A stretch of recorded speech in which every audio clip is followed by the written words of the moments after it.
Hey everyone at Truman High School, I'm Mr. Roush from the Truman High School Media Program, coming to you right now from my at-home studio, here to tell you all about the Poetry Slam 2020 Quarantine Edition. This year's Poetry Slam is obviously not going to be held inside the school. We're going to do it a little bit differently, but we think we have a plan that you're going to like, because this year's program, this year's Poetry Slam, is going to be streamed live to the internet. That's right, we're going to be using Facebook Live and Instagram TV, and it's all going to go down on Wednesday, April the 29th at 2 p.m. That's when you, your friends, and family can tune in and watch all of you deliver your poetry. Now, in order to be able to bring this to you, we've got a couple of things that you're going to be able to do, or that you need to do for us rather, in order to make this happen. Although the event is going to be streamed live at 2 o'clock, all of it is going to be pre-recorded in advance. And so that's where we need your help. And I'm going to walk you through exactly how you can pre-record your videos and get them to us so we can have the slam ready to go by Wednesday the 29th. So let's start off by looking at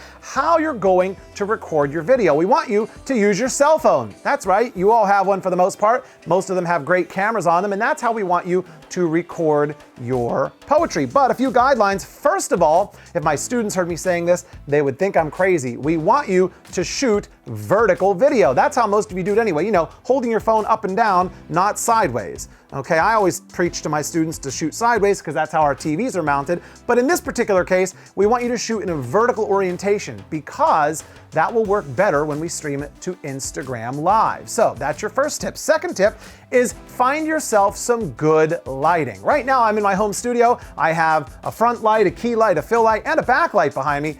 And it's something most of you don't have. So here are some tips. First of all, don't shoot in front of a window or a bright light source. This means don't shoot in front of your television screen. Don't shoot in front of the window or in front of your terrace if you have a balcony. Find a place where the brightest light source is actually in front of you. We want your face to be lit up, not the scene behind you. Secondly, if you have to move some lighting around your house, go ahead and do that. Pull a lamp off the corner table or do whatever you need to do to get some good lighting and make sure that it is in front of you, not behind you. So your second tip, get your camera at eye level.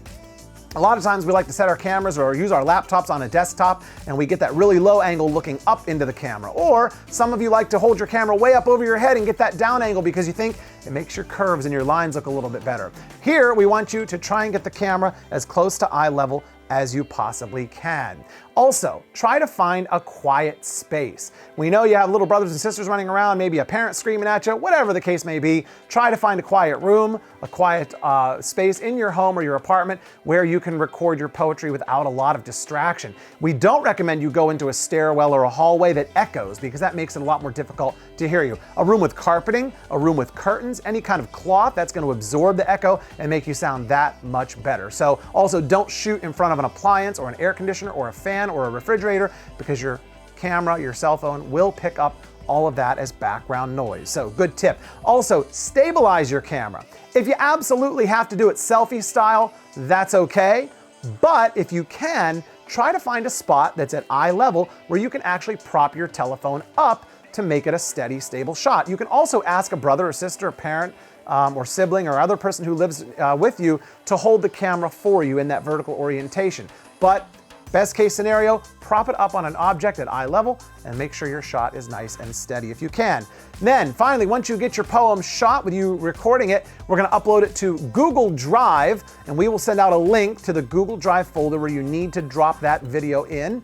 And if you need help, you can always reach out to me, Roush, at bxtrumanhighschool.com for help uploading to Google Drive. It's pretty simple to do from your phone, but you got to have those uploads in by Sunday, April the 26th, no later than noon. Sunday, April the 26th. That way I have time to work with Mr. Lewis to get his introductions recorded and get everything edited together and ready to go live by Wednesday at 2 p.m.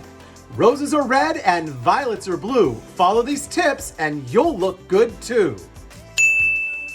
So that's it. Those are the tips and the things you need to know for the Poetry Slam 2020 Quarantine Edition. If you have any questions, don't hesitate to reach out to me or your English teacher. And we can't wait to see all of your great work coming up in about a week or so.